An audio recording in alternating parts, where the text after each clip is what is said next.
sometimes a brand, they'll put out a device and they'll kind of claim that you're getting it all for less. And rarely is that actually true. But with the Galaxy S20 Fan Edition, it kind of feels that way. You're giving up so little, and in some cases actually improving certain specifications, except you're saving a bunch of money from the regular flagship device. It's hard to even call it mid-range because it's got a Snapdragon 865 in it. It has almost an identical spec list to the regular flagship S20, and it's almost half the cost. When they first announced it, they were saying, okay, it's gonna be $699. Like a day later, I'm seeing Amazon, other places were already dropping another 100 from it. Right now, you can find this for $599, which really, the Snapdragon 865 and Galaxy S20 internals, it seems kind of hard to even buy a regular S20 right now. My understanding is that the materials are a little bit different in the construction. Here is the device. Actually, you know what?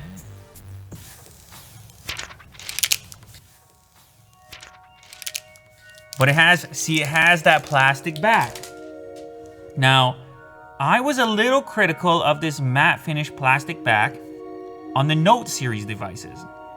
However, those were far more expensive. You weren't catching much of a deal on those phones. Here, on the other hand, now that we're down to this price point, it's something I think I can accept. Now, I kind of like this color as well. You know, you get this darkish, bluish. It almost reminds me of Willy Blue. That's Willy Doo's Midnight Blue version of the later case. It's a similar tone to it.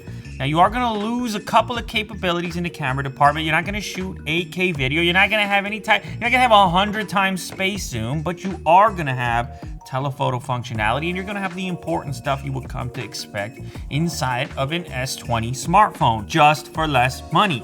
We have our volume rocker over here, as well as the power switch, camera module in the back. It's not even a huge hump.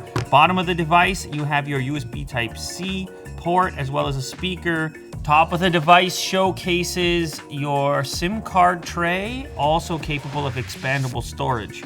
So a little versatility up to 1 terabyte. There's a giant protector on the screen. That baby's gonna get removed too. You can see you still get the tiny little hole punch Infinity O style front-facing camera. Yes, it's gonna have an OLED display, AMOLED, like the rest of the lineup, but when compared to the standard S20, it's a slightly lower pixel density. One advantage this even has over the regular S20, which is at a higher price point, this has a bigger battery. So this is a 4,500 milliamp hour battery compared to a 4,000 milliamp hour battery. Kind of a no frills unboxing. We do have an adaptive fast charge power brick, and we have a Type-C cable to get it all connected, and that's pretty much it. Look, it's the Fan Edition. Oh, there is a little box on the top with a SIM card tool, but I think that's it. I don't think there's a case or anything else. No, that's it. No frills. Now, I've been really adjusting to the Samsung interface to the One UI for a while now. I was on the S20 Ultra, and I switched to the OnePlus device for a while. The most recent Note series, the Ultra model. My SIM card is currently inside of the Z Fold 2. Oh, and also, you may have thought they could have skimped on the refresh rate since you're getting a better deal, but this display actually supports 120 Hertz. Let's go take a look. Standard would put it at 60 Hertz for presumably slightly better battery life, and high moves you up to the 120 Hertz scroll rate, which, if you haven't experienced it before, you may have heard me talk about it before. This is, it really enhances your experience with the device. When you pair it with something like a Snapdragon 865, it just creates a very fluid experience in the OS, moving through menus, and so on. Now, they're not created completely equal. You're giving up a little bit of RAM, and that might be the most significant drawback going with the Fan Edition versus the flagship level S20. You are dropping down from 12 gigs or 8 gigs of RAM, depending on which version you would choose, to 6 gigs of RAM in this model right here. And as you can see, I mean, that's a tiny little hole punch on video, especially for, look at it there. Even against the light backdrop, it is a tiny little hole punch. Against the dark backdrop, you hardly see it. So that's a nice implementation. If I go ahead and boost the volume, let's see what we're working with. A request by pigeon. Oh, carrier pigeon. The old school way? Yeah, they still didn't.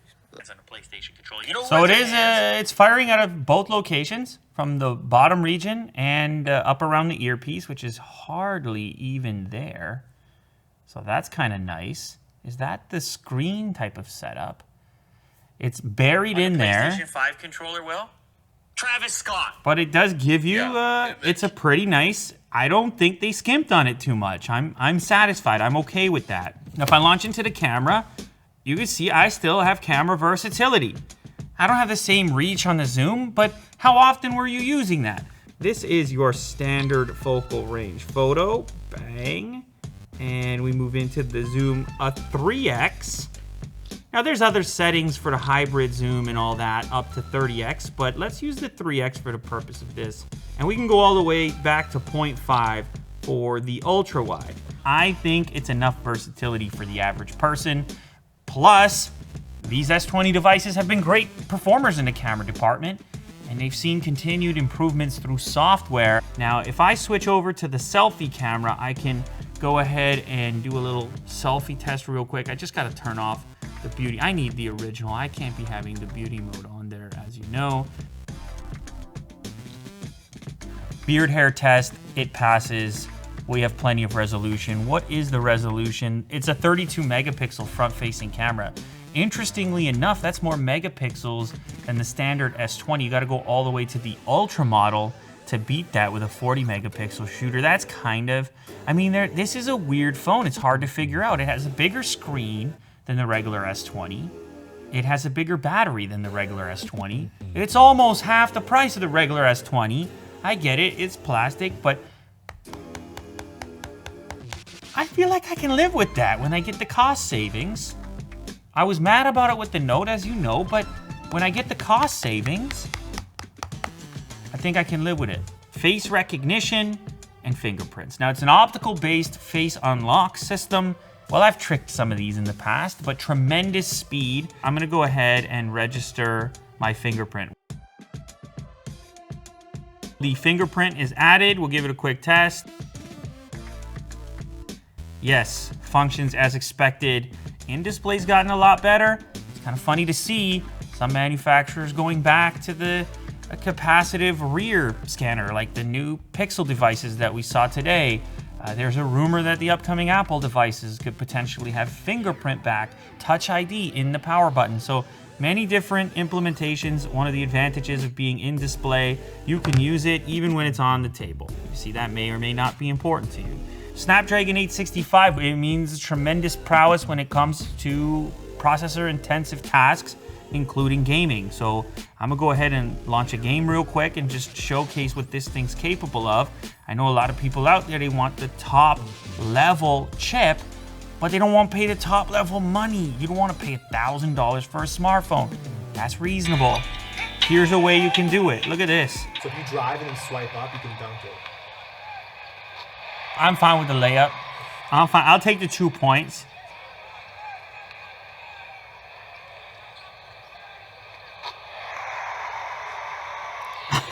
All right, cool. So yes, of course you can game on it, whatever games your style, whether it's basketball or you want to do a shooter or something like that. Plus, more and more games are supporting the fast refresh, and I talked about this in recent videos.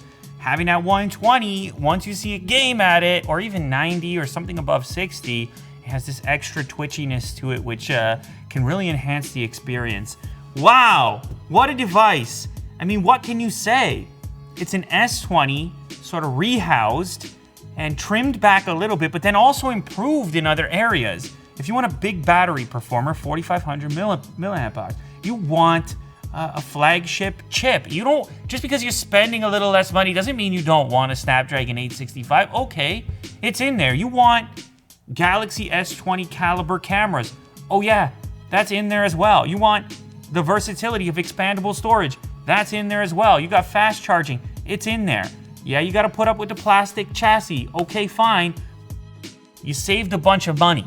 This one, you pop this out the pocket, and your pal has the regular S20. I believe Willie Doo's using it right now. And he's sitting there saying, you got the plastic phone. You say, yeah, I got the plastic phone, but I got a spare 500 bucks. You don't. And then you pull the 500 bucks out of your pocket, and Willie Doo's very upset.